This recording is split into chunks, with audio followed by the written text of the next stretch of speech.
Glória a Deus. Oh, obrigado, irmão. Versículo de número 1. Está escrito assim a palavra do meu, do seu e do nosso Deus. A Bíblia diz assim: o Senhor é a minha luz e a minha salvação. A quem temerei? O Senhor é a força da minha vida. De quem me recearei? Versículo 3. Ainda que um exército me cercasse, o meu coração não temeria. Ainda que a guerra se levantasse contra mim, nele confiaria. Versículo 5. Porque no dia da adversidade me esconderá no seu pavilhão, no oculto do seu tabernáculo me esconderá, por-me-á sobre uma rocha. Versículo 10. Porque quando meu pai e a minha mãe me desampararem, o Senhor me recolherá. E finalizando a leitura, versículo 14, que é o último versículo do Salmo 27. Espera no Senhor, anima-te, e Ele fortalecerá o teu coração. Espera, pois, no Senhor. Amém? Grande Deus e amado Pai, eu te louvo, Senhor, essa noite, pela leitura da tua santa e poderosa palavra. Deus, que o Senhor fale conosco, assim como o Senhor já tem nos abençoado, já tem nos fortalecido através do louvor que foi entoado esta noite, desde a primeira oração que foi feita neste lugar, nessa casa de oração. Fala com todos nós, abre o nosso entendimento, Senhor, que nenhum barulho do lado de fora desta igreja, ou dentro, ou qualquer outra coisa, venha distrair, Senhor, de ouvirmos a tua voz nesses minutos que nós vamos meditar na tua palavra. Abençoa a vida de cada um de nós, que dê a tua vitória, a tua bênção, em nome de Jesus. Amém e amém, Senhor. Glória a Deus. Quando nós abrimos a Bíblia, no Salmo capítulo 27, e se você olhar na sua Bíblia, você vai ver que esse salmo é quase que o meio da Bíblia, pelo menos na minha é o meio da Bíblia. Esse salmo, ele é tremendo, porque ele fala sobre confiar em Deus. E não existe coisa mais importante na vida de um cristão do que confiar em Deus. Sem confiança, ninguém é nada. Um relacionamento sem confiança não se sustenta. Criar filhos sem uma confiança de ambas as partes, sem o pai confiar no filho que vai falar a verdade, e sem o filho também confiar, no sentido de acreditar no pai, que ele é verdadeiro, é um relacionamento que não vai dar estrutura. Na profissão também, quando nós trabalhamos, nós temos que confiar naquilo que nós fazemos. A confiança, ela gera uma motivação. Toda pessoa que não traz confiança nenhuma, ao contrário, que nos traz desconfiança, nós já ficamos um pé atrás. E quais são os tipos de pessoas que nós ficamos com o pé atrás? Quando nós temos desconfiança de alguém. Por exemplo, uma pessoa que mente direto, uma pessoa mentirosa, que mente mais que o diabo. Isso é difícil, né? Mas tem gente que chega perto. Uma pessoa mentirosa, nós podemos confiar numa pessoa dessa? Jamais. Você confia por acaso no mentiroso? Eu não confio. Para mim, se mentiu para mim uma vez, eu já fico com o pé atrás. Para mim, a mentira, tem gente que dá uma chance, duas chances, três chances. Para mim, na primeira mentira, eu já desconfio da pessoa para sempre. Não consigo mais ver a pessoa com os mesmos olhos. A não ser que a pessoa mostre que realmente mudou, que realmente é outra pessoa, que realmente não mente mais, que realmente é uma pessoa correta na sua maneira de viver. Aí eu posso mudar de opinião, mas do contrário, mentiu, já era, acabou tudo. Quando nós falamos de Deus, o Deus da Bíblia, o Deus que nós amamos, o Deus que nós acreditamos, nós falamos de um Deus que nós confiamos nele, que nós acreditamos nele, que nós cremos nele, que nós colocamos a nossa vida na mão dele. Por quê? Porque nós acreditamos que esse Deus, ele é totalmente verdadeiro. que se o homem, se a mulher, se a pessoa, como nós dizemos no nosso ditado popular, se a pessoa pisa na bola com a gente, o Deus da Bíblia, Ele não vai fazer isso, Ele não vai mentir, Ele não vai trair, Ele não vai abandonar, Ele vai falar que ama e depois vai embora, Ele não vai prometer uma coisa e não cumprir, não, ao contrário, tudo que Deus fala está pautado na verdade, porque o Deus da Bíblia, Ele é o Deus verdadeiro, Ele é o Deus da verdade.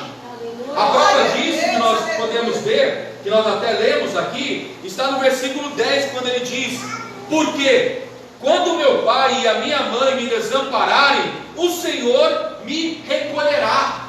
Aí eu te pergunto e eu te falo, já respondendo a pergunta que eu vou fazer, é claro, existe um amor maior do que o amor de um pai e de uma mãe? Estou falando na terra, de forma terrestre, não estou falando de forma divina. A forma divina de Deus é um amor insuperável, é um amor insubstituível, é um amor que supera qualquer amor de pai, de mãe, de marido, de esposa, de namorado, qualquer tipo de amor. O de Deus está no topo, está no mais alto e mais sublime de todos. Mas na terra, humanamente falando, o amor de pai e mãe, o amor dos pais, são os maiores. É como diz aquele ditado, né? Você pode até ter 1, 2, 3 esposas, 1, 2, 3 maridos, mas pai e mãe só vai ter um só. E quando a gente para analisar o amor de um pai e o amor de uma mãe, nós reconhecemos ali que é um amor verdadeiro, mas ainda assim estamos em um mundo de pessoas falíveis. Ainda assim nós estamos em um mundo de pessoas que falham, de pessoas que erram, de pessoas que mentem, de pessoas que traem. E por incrível que pareça, é possível um pai e uma mãe também decepcionarem os filhos. A gente não vê direto nesses programas de televisão tantos casos de pai que faz tantas coisas horríveis com os filhos e com as filhas. Por quê? Porque são pais e mães, pessoas que não trouxeram, não apresentaram, não corresponderam à confiança dos filhos. Os filhos não podiam confiar neles, porque se confiassem neles estavam perdidos. Tantos crimes e tantas coisas nós já vemos aí que já aconteceram nessa relação de pai e filho, não é verdade? Eu poderia ficar aqui tempos e tempos falando de tanta coisa que você já viu na televisão. A prova disso, que no versículo 10 que nós lemos, que eu citei aqui, diz: porque quando meu pai e a minha mãe me desampararem, o Senhor me recolherá. A segurança que nós temos na Bíblia, que o amor de pai e o amor de mãe, sendo um amor verdadeiro, um amor fiel, o amor mais digno de aceitação aqui na terra. Mas se porventura, talvez vocês que estão aqui, na vida de vocês, talvez algum dia o seu pai, a sua mãe, a pessoa que você mais confiava nesta terra, te decepcionou, te desencorajou, pisou na bola, deixou você triste. Há um Deus no céu que Ele é insuperável, que ainda que o amor da terra venha falhar, que ainda que o amor da terra venha errar, que ainda que o amor da terra venha nos colocar para baixo, há um Deus no céu que este amor, Ele supera qualquer tipo de amor, e nós podemos confiar nele, podemos confiar em sua palavra, podemos confiar em suas ações, podemos confiar em suas profecias, podemos confiar em tudo que a palavra diz, porque esse Deus é digno de toda a confiança. Glória a Deus, glória a Deus. E quando nós paramos para ler o Salmo 27 todo, que eu vou começar pelo versículo 1, se você quiser me acompanhar, acompanhe, se quiser apenas ouça. O versículo 1 do Salmo 27 diz: o Senhor é a luz, o Senhor é a minha luz e a minha salvação, a quem temerei? O Senhor é a força da minha vida, de quem me recearei? Veja a expressão que o salmista Davi ele usa. Eu acho esse salmo tremendo, mas uma palavra me chama a atenção no Salmo capítulo 27, quando ele diz: o Senhor é a força da minha vida. Ele estava dizendo o quê? Deus, a minha dependência está totalmente no Senhor. A minha força, o meu vigor, o meu ânimo, quando eu acordo de manhã, quando eu acordo de madrugada, quando eu levanto, que eu coloco meus pés no chão, coloco meus pés no meu chinelo, levando e já faço aquele alongamento pela manhã, e já digo, e já faço aquela oração de agradecimento. A minha primeira motivação ao meu levantar é Deus. Quando as coisas do dia vão dando certo, é Deus. Quando as coisas derem errado, eu sei que Deus vai entrar com providência para resolver. E quando terminar o dia, que eu vou deitar, que eu vou descansar, eu sei que ali também Deus mostrou-se fiel de manhã, mostrou-se fiel à tarde, mostrou-se fiel à noite, e mostrar-se-á fiel para todo e todo sempre. Porque o Deus da vida, o Deus que nós acreditamos, Ele é Deus digno de toda a nossa confiança. Ele é a força da minha vida. De que me recearei, ao final do versículo 1? Eu vou ter medo do quê? Do que eu vou ter medo? Nós temos medo. Todo ser humano tem medo. Por mais crente que a pessoa seja, às vezes nós temos medo. Nós somos seres humanos. Temos que parar com essa história de que o cristão ele é um robô que não tem medo, que não chora, que não fica triste, que não tem sentimento. E às vezes até alguns passam assim. Eu conheço muita gente que até quando vai tirar uma foto, tem gente que eu nunca vi dar um sorriso numa foto. Tem gente que tira a foto assim tão sério, porque talvez acha que o cristão não deve sorrir, deve ser aquela coisa séria, passar aquela seriedade. É claro, irmãos, nós temos que passar seriedade, nós temos que dar exemplo, nós temos que dar exemplo. O pastor Jorge, quando ele fez a leitura do início do culto, ele leu o Salmo capítulo 1, e ele, usando o Salmo capítulo 1, ele disse que nós devemos ser exemplo neste mundo. Claro, com certeza, nós somos exemplo neste mundo. As nossas atitudes mostram que nós somos exemplo neste mundo. Nós demonstramos com a nossa atitude, com o nosso caráter, com o nosso jeito de ser.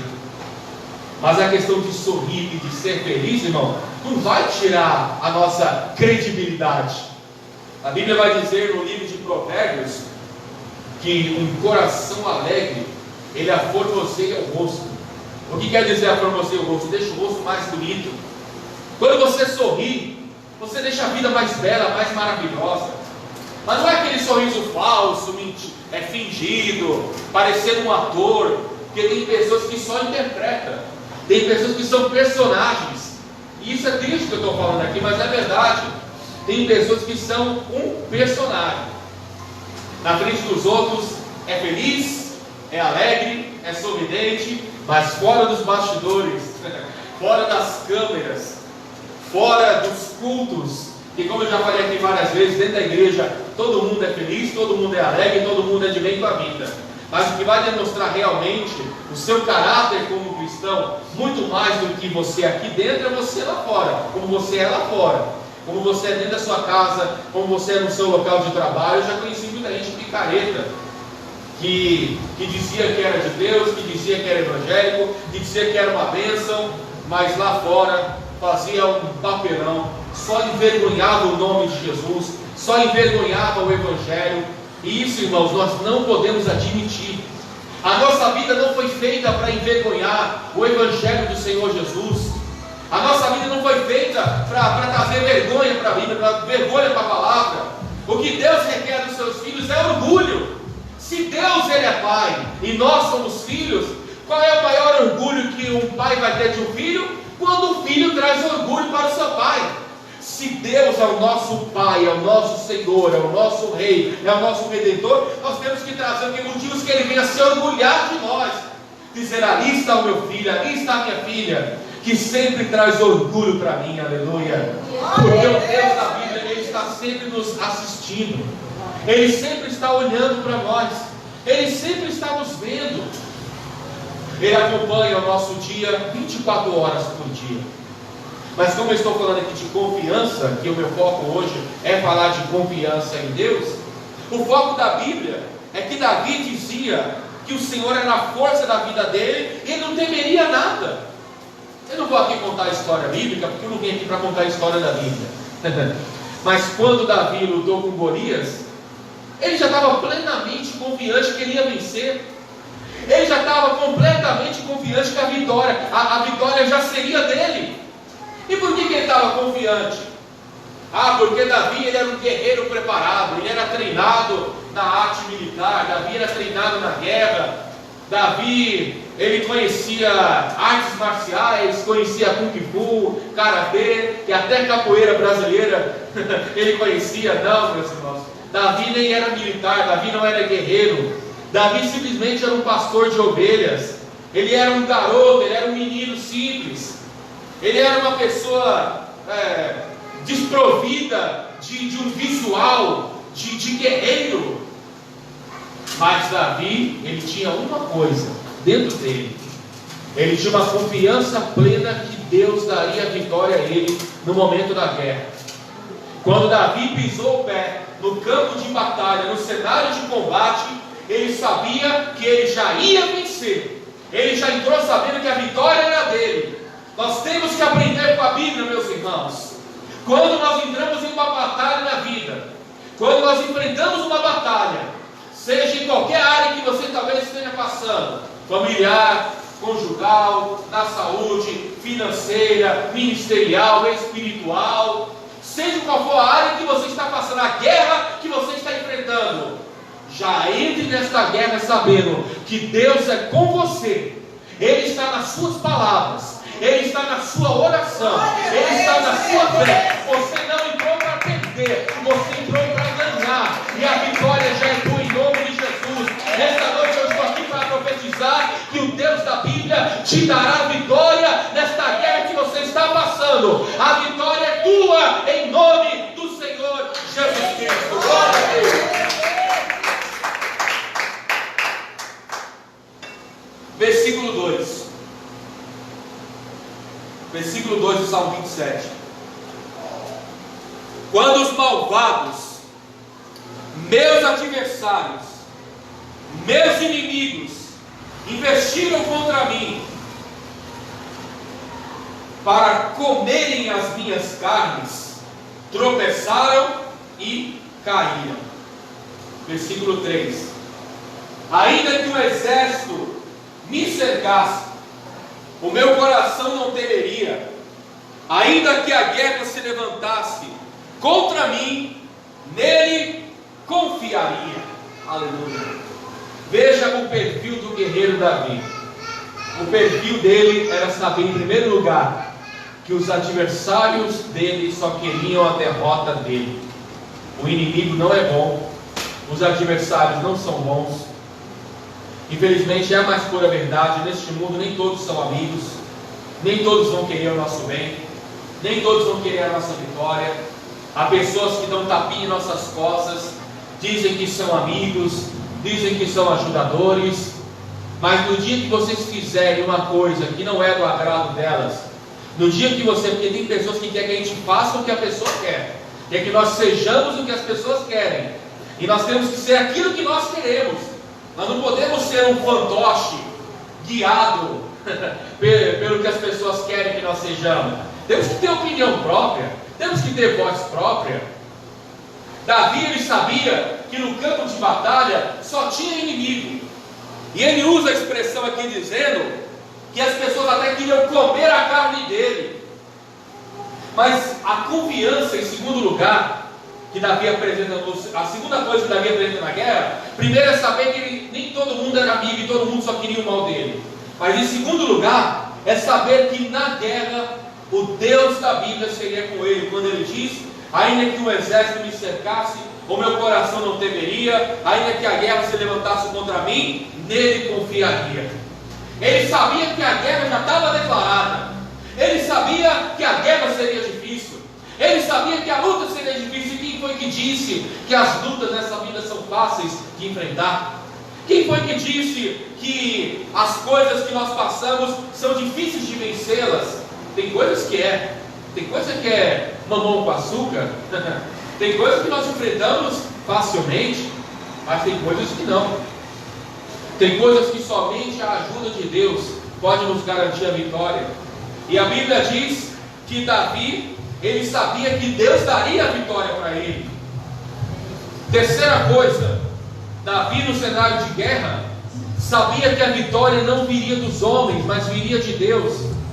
Muitas das vezes nós nos decepcionamos com as pessoas porque nós esperamos muito das pessoas, nós esperamos demais nas pessoas, e um dos motivos de muitas frustrações da vida é nós dependemos de pessoas, acreditamos em pessoas, depositamos a nossa confiança em pessoa.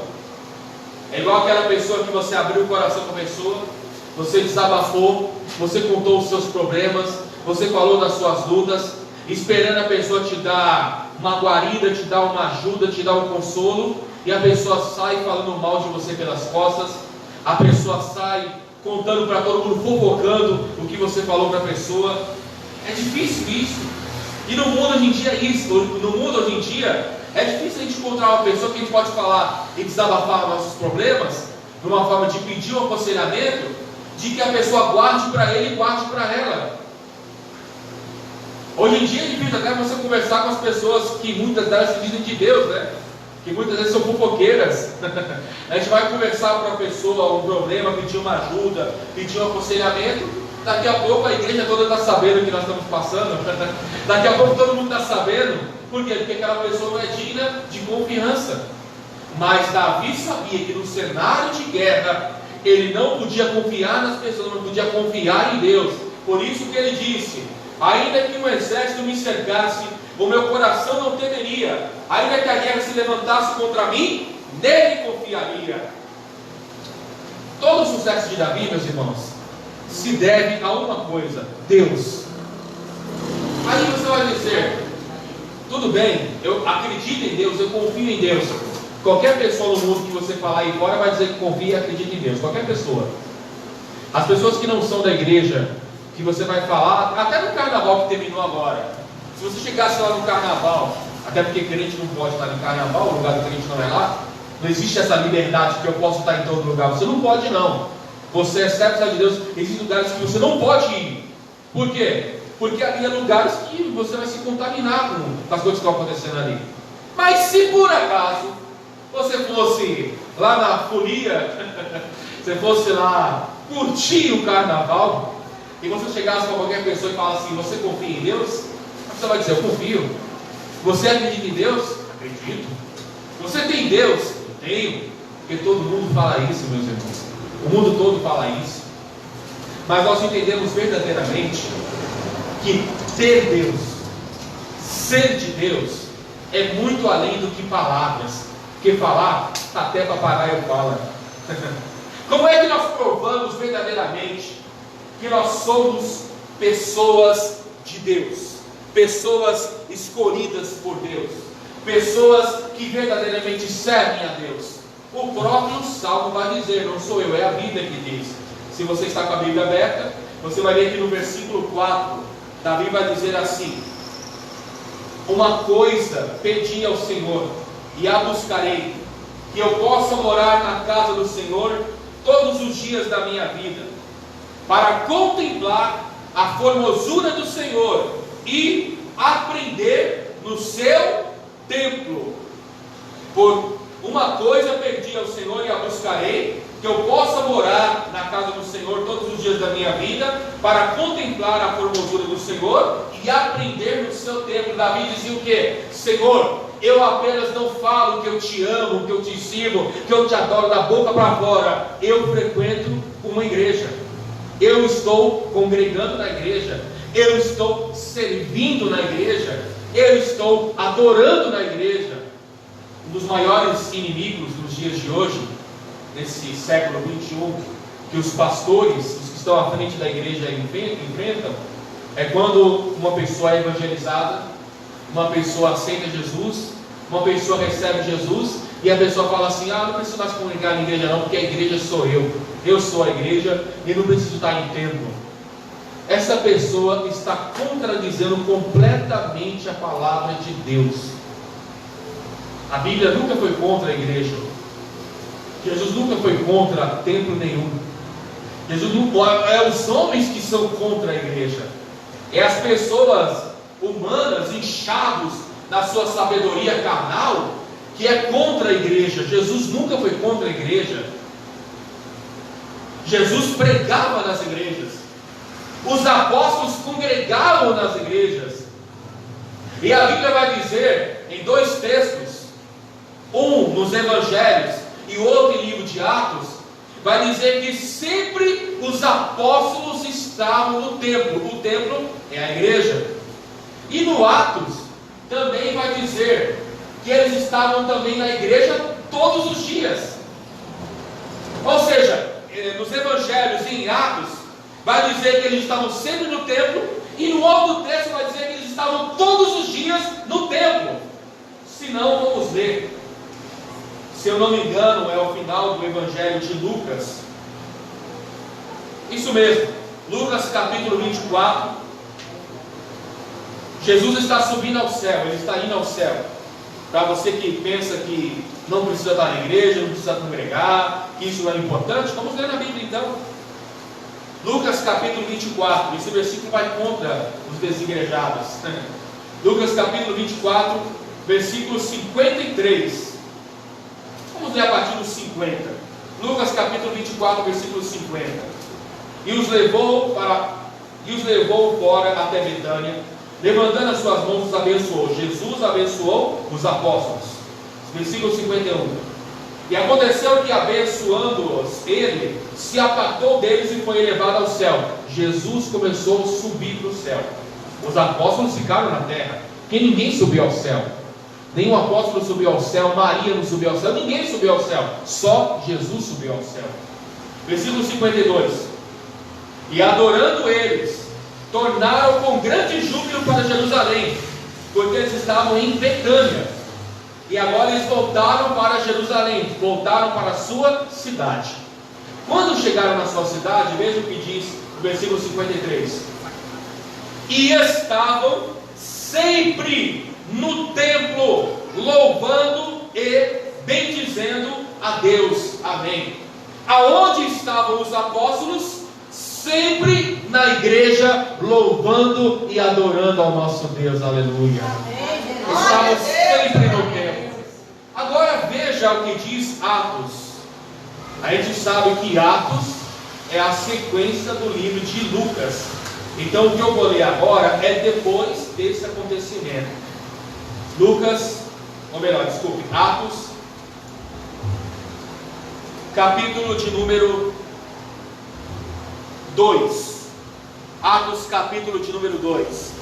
É a continuação de Lucas. Capítulo 2. As primeiras conversões, os primeiros convertidos da igreja. Vamos ler a partir do versículo 37. Atos capítulo 2, versículo 37. E ouvindo eles isto, compungiram-se em seu coração e perguntaram a Pedro e aos demais apóstolos: que faremos, varões e irmãos? E disse-lhes Pedro: arrependei-vos cada um de vós e seja batizado em nome de Jesus Cristo, para perdão dos pecados, e recebereis o dom do Espírito Santo. Aleluia. Porque a promessa vos diz a respeito a vós, aos vossos filhos, e a todos quantos estão longe, a tantos quanto Deus, nosso Senhor, chamar. E com muitas outras palavras, isso testificava e exortava, dizendo: salvai-vos dessa geração perversa. Deus quer converter as pessoas para tirar este mundo perverso, porque este mundo é mau. Versículo 41. De sorte que os que foram batizados de bom grado receberam a palavra de Deus. E naquele dia agregaram-se quase 3.000 almas. 3.000 pessoas se converteram por uma pregação. Imagina essa pregação como foi tremenda. Versículo 42. E perseveraram na doutrina dos apóstolos, na comunhão, no partir do pão e nas orações. E em toda a alma havia temor, e muitas maravilhas e sinais se faziam pelos apóstolos. E todos que criam estavam juntos e tinham tudo em comum, e vendiam as suas propriedades e fazendas e repartiam com todos, segundo cada um havia de mister, quer dizer, de necessidade. Versículo 46. Antes disso, deixa eu explicar o versículo que nós lemos agora. Diz a Bíblia que eles tinham preocupação de um ajudar o outro. O verdadeiro cristão sempre vai ter a preocupação de ajudar o próximo, seja ele da igreja, seja ele fora da igreja. Nós não ajudamos pessoas só da igreja, nós ajudamos todo mundo que precisar de ajuda. Todo mundo que chegar pedindo uma ajuda, nunca negue. Seja um alimento, seja um dinheiro, seja o que for, sempre abra o seu coração para ajudar o próximo. Sempre abra o coração. E a igreja fazia isso, coisa que hoje quase ninguém está fazendo mais. E muitas igrejas não fazem mais isso, infelizmente. Agora veja o versículo 46. E perseveraram unânimes. Unânimes quer dizer todos juntos, mesmo propósito, na mesma concordância, todos os dias no templo, e partindo o pão em casa, comiam juntos com alegria e singeleza de coração, louvando a Deus e caindo na graça do povo. Quer dizer, as pessoas cada vez davam mais crédito à pregação deles. E todos os dias acrescentava o Senhor à igreja aqueles que haviam de se salvar. A Bíblia está dizendo que os apóstolos todos os dias estavam nos cultos. E nós temos cultos na igreja, não todos os dias, mas eu sou de uma época de ministério que tinha culto todo dia. Eu sou de uma época, irmãos, que eu como pregador já cheguei no domingo por muito tempo pregar 5 vezes no dia. Eu já fiz, por exemplo, durante muito tempo eu dirigia culto 7 da manhã, 7 horas da manhã, pregando já, 7 da manhã, 10 da manhã, 3 da tarde, 5 da tarde, 7 da noite. Num dia só eu fazia 5 cultos, fazia 5 pregações. E não tinha ajuda de ninguém para fazer louvor igual é aqui não. Eu mesmo fazia tudo sozinho. Era eu pregando, era eu orando, era eu louvando. Imagina quando chegar no final do dia. A voz era só Jesus. Graças a Deus que eu nunca tive problema de rouquidão, de falhar minha voz. Graças a Deus que minha voz sempre foi abençoada e ungida. Mas eu fazia isso, irmãos. E São Paulo, isso é super normal. Você frequentar ministérios. Eu estava até conversando aqui com os irmãos no final do culto, aqui no outro dia. Eu conversava com o pastor Jorge e com o Gabriel, e com o irmão da minha irmã também, que isso é super normal. São Paulo tem igreja que tem cultos todos os dias, de manhã, de tarde, de noite. Tem ministério até que tem até 7 cultos num dia só. Isso é super normal. Mas a Bíblia diz que os apóstolos também tinham o hábito de frequentar a igreja todos os dias. E não era a igreja em cultos de casa. Se você observar o versículo que nós lemos, vai dizer que eles visitavam as casas. Eles estavam também fazendo cultos em casa. Mas eles estavam todos os dias no templo, na igreja, nas 4 paredes, no local físico. Nós estamos reunidos aqui essa noite, meus irmãos, é porque nós somos a igreja, mas nós temos que fazer parte do templo, que também é a igreja física. Quando Jesus vier arrebatar a igreja, Ele não vai arrebatar pessoas divididas, crentes espalhados. A comunhão de Deus é com aqueles que estão na igreja, reunidos. É por isso que o mundo não entende o que nós falamos, não compreende a nossa mensagem, não compreende a nossa fé. Porque quando a gente fala que a gente congrega numa igreja, as pessoas nos chamam de doido, fanático, crentão e outras coisas mais. Mas só você e eu sabemos que alegria e maravilha é poder estar aqui esta noite. Aleluia! Adorando a Deus, louvando a Deus. Aleluia! Podemos louvar em casa? Podemos. Podemos orar em casa? Podemos. Podemos ler a Bíblia em casa? Podemos. Mas nada neste mundo vai substituir um culto presencial na casa do Senhor, na casa de Deus. Triste foi o ano de 2020, 2021 e até 2022, que ficamos quase 3 anos sem vir na igreja. Igrejas fechadas, portas fechadas, restrições total. Por quê? Porque a igreja faz parte do nosso ser, faz parte do nosso corpo. Aleluia, Pai. Assim como amamos a nossa casa, amamos a nossa família, amamos os nossos bens, amamos tudo que nós temos, o nosso amor pela igreja também é verdadeiro, também é real. E este amor que nós temos por este templo, por esta igreja, pelo lugar que nós estamos, é sabermos que os olhos de Deus estão aqui olhando para nós, estão aqui neste momento nos assistindo e nos abençoando na sua casa, que é a igreja do Senhor. Amém. Glória a Deus. Aleluia, glória a Deus. Louvado seja o nome do Senhor. E aí Davi falou no versículo de número 4, uma coisa, Salmo 27, versículo 4. Uma coisa pedi ao Senhor e buscarei, que eu possa morar na casa do Senhor todos os dias da minha vida, para contemplar a formosura do Senhor e aprender no seu templo. Versículo 5: porque no dia da adversidade me esconderá no pavilhão, no oculto do seu tabernáculo. Igreja, me esconderá, pôr-me-á sobre uma rocha, quer dizer proteção. Quando estamos na igreja, nós estamos guardados por Deus, firmes com Deus. Aqui nós ouvimos a palavra para nós sermos melhores pessoas. Ninguém está ouvindo pregação, você não está ouvindo a pregação para você ser um fanático. Deus não quer fanatismo de ninguém. E a pior coisa é um crente fanático, um crente chato, uma pessoa religiosa. Isso é chato demais. Eu conheço muitos aí que eu não vou falar, que até estão na internet aí, que são famosinhos, que falam da Bíblia, que falam de Deus, aquela coisa toda. É puro fanatismo, não tem conversão nenhuma, não tem transformação de vida nenhuma. Porque a verdadeira transformação e conversão estão naqueles que estão na casa de Deus em obediência à palavra. Não estão obedecendo a voz de um pastor, não estão obedecendo a voz de um membro, não estão obedecendo a voz de um líder, estão obedecendo a voz que vem do Senhor, através dos pregadores e pregadoras que sobem no altar de Deus para pregarem a Bíblia, a palavra do Senhor. Se eu subisse nesse altar aqui hoje e começasse a falar da minha vida, das minhas histórias, das minhas experiências, talvez você ia se divertir, talvez você ia se alegrar, talvez você ia se emocionar, talvez você fale, nossa, que legal, mas o meu objetivo aqui não é falar da minha vida não vai abençoar ninguém. Ao contrário, ninguém abençoa ninguém nessa terra, quem abençoa é Deus.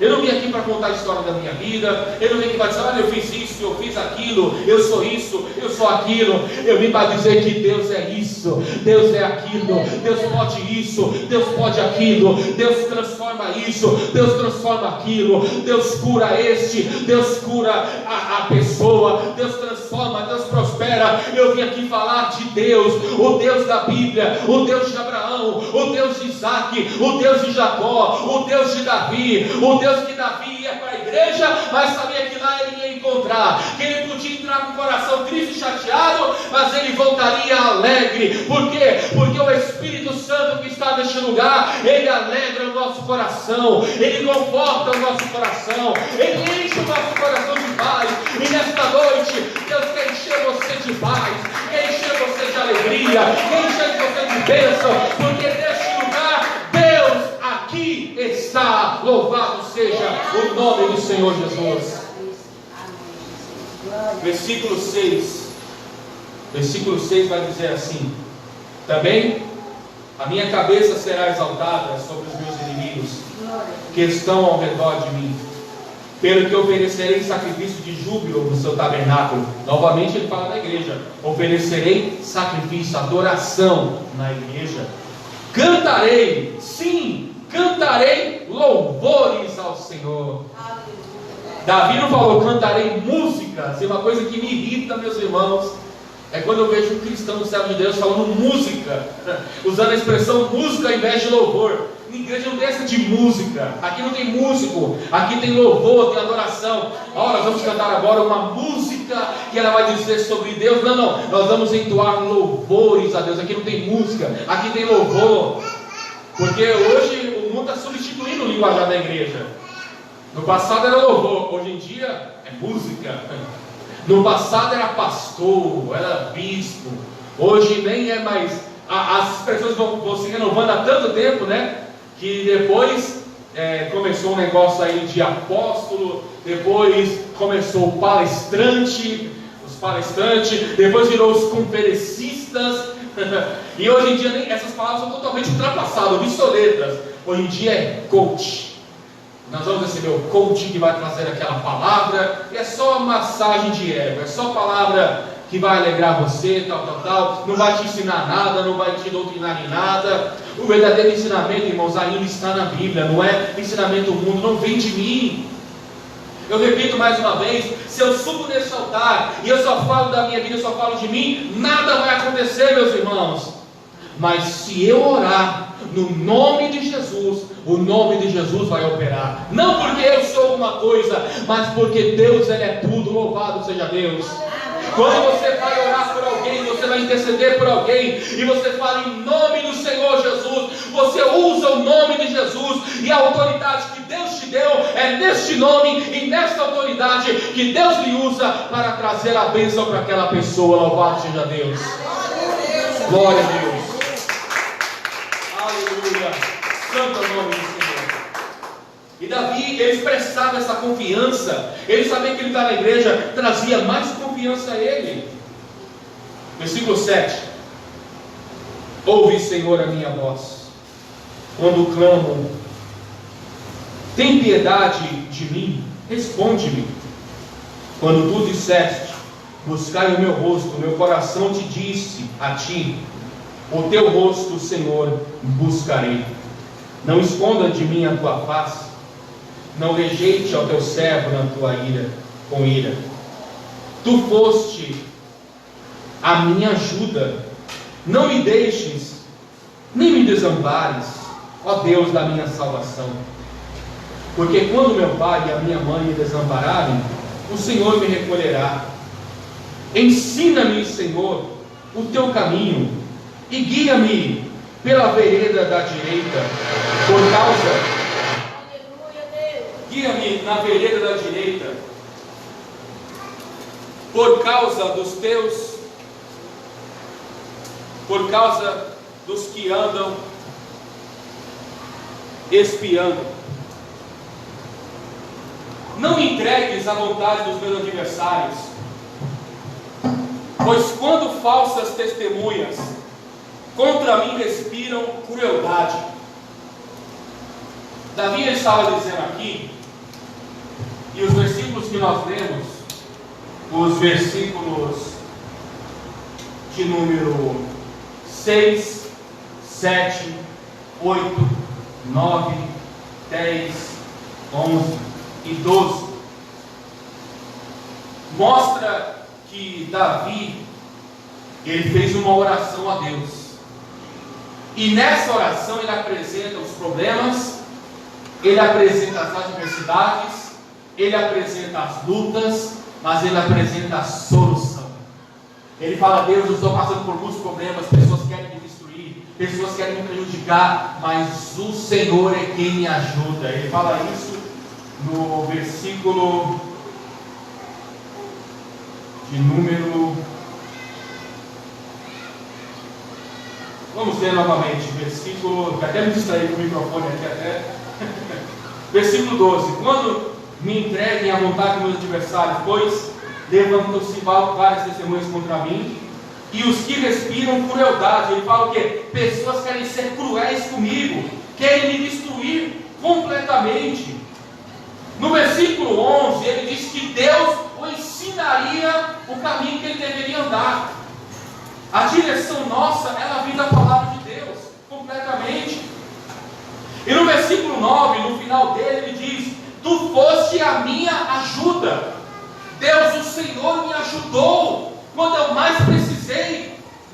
Igreja do Senhor, sempre está o Senhor pronto para te ajudar quando você mais precisa.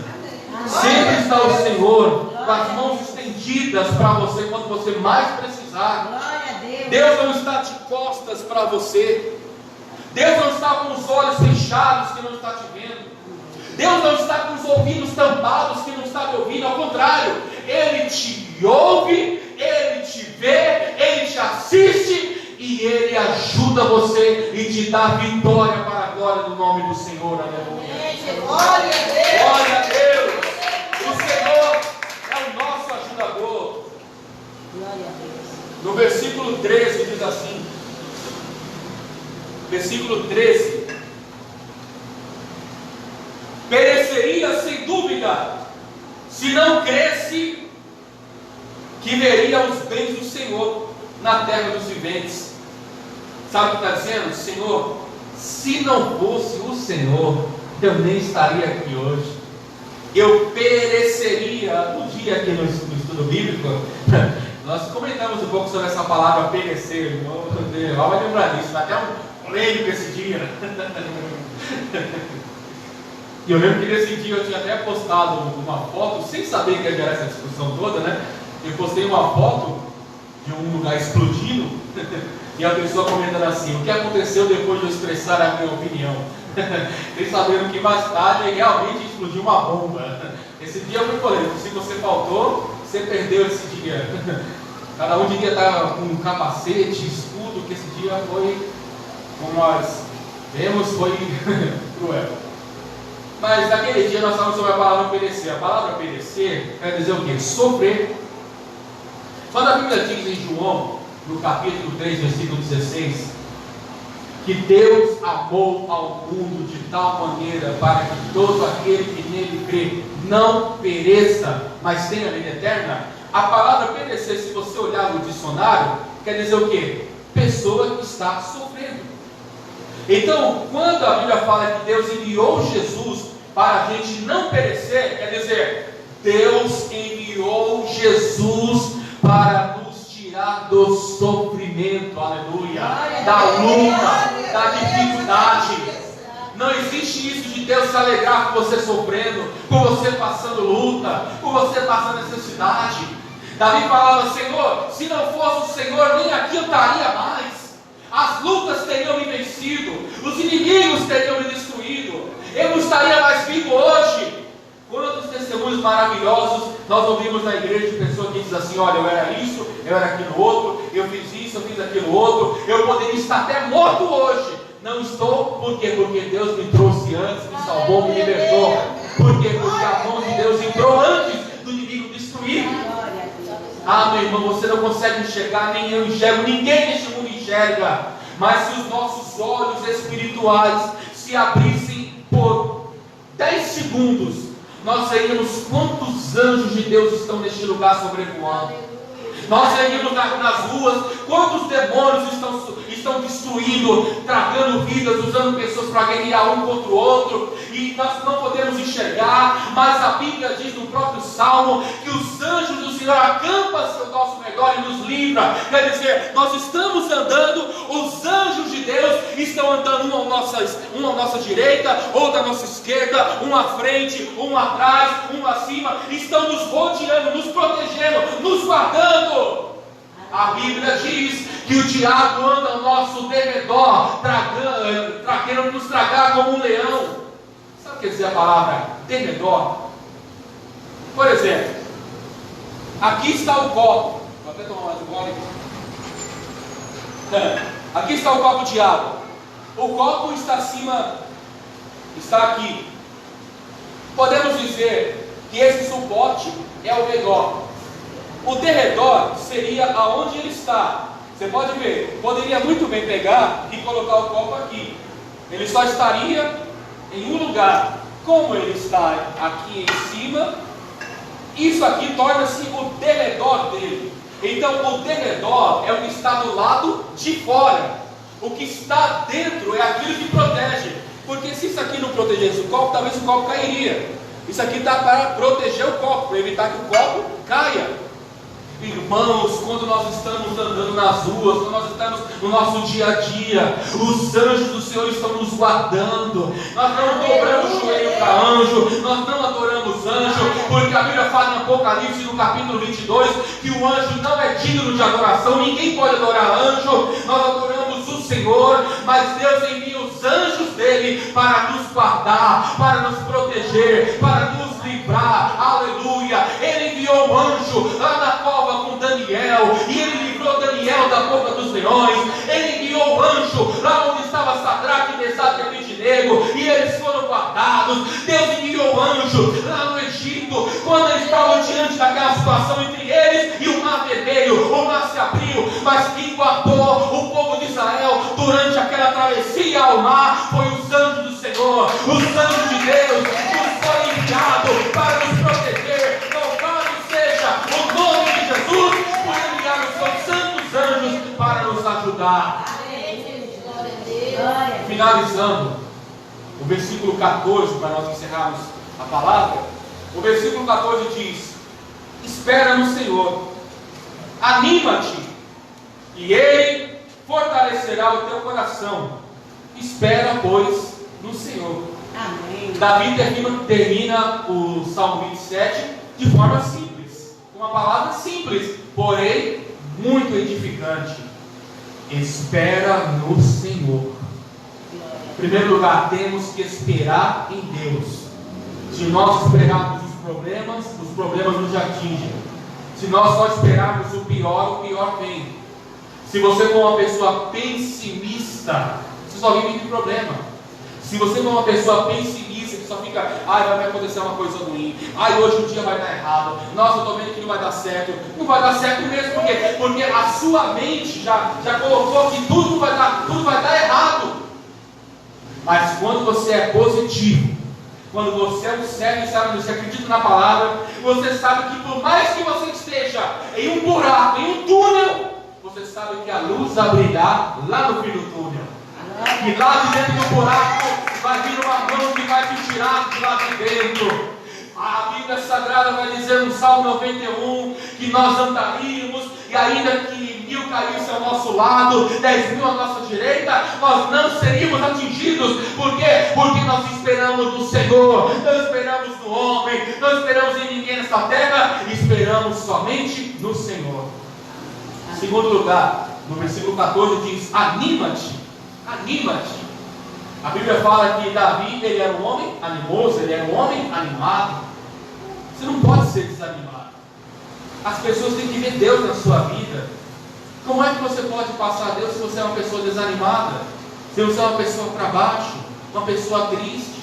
Tem que ser animado, meu irmão. Quando você for falar de Jesus, fale um ânimo da palavra. Traga a palavra de Deus um ânimo, uma alegria contagiante. Porque esse Deus, eu não estou falando alegria de estar sorrindo, estar pulando. Não, mas passe em pé com as pessoas. Olha, eu quero dizer que Deus é bom, tá bom? Ele é maravilhoso e Ele vai te abençoar, tá bom? Que ano você passou nenhum? Olha, eu quero dizer que o Deus da Bíblia é um Deus que vai te abençoar. Se tudo está dando errado, Deus vai consertar a situação. Se tudo só foi miséria, destruição, Deus vai consertar as coisas e vai te dar vitória para a glória de Deus. Seja um anunciador de boas novas. Seja um pregador, uma pregadora que vai levantar este mundo que está caído, que vai erguer as pessoas com o poder da palavra do nosso Deus. Aleluia. Seja uma pessoa animosa. Davi era um homem animoso. Em terceiro lugar diz: e te fortalecerá o teu coração. Espera, pois, o Senhor. Primeiro temos que esperar. Segundo, temos que passar tempo às pessoas. E em terceiro, temos que saber que Deus vai providenciar o milagre e a vitória. Porque o final do versículo fala da providência. E Ele, quem? O Senhor, fortalecerá o teu coração. Espera, pois, no Senhor. Ele fortalecerá. Ele vai curar. Ele vai libertar, Ele vai abrir as portas, Ele vai mudar a situação. Não importa o que as pessoas estão dizendo, não importa qual é o problema, não importa qual é a dificuldade, o Deus da Bíblia nos garante a vitória. O Deus da Bíblia nos garante o triunfo. O Deus da Bíblia nos garante a paz. E que essa paz, e que essa vitória, e que essa bênção possa estar na sua vida hoje, possa estar na sua vida no final de semana, possa estar na sua vida na próxima semana, e possa estar com você para sempre, porque o Deus da Bíblia é o Deus da vitória. Aplauda bem forte a palavra do nosso Deus. Louvado seja Deus. E essa é a palavra que eu queria trazer para você, amém? Que Deus em Cristo possa abençoar a sua vida, que você fique na paz desse Deus Todo-Poderoso, que o Senhor tem mais milagre para te abençoar.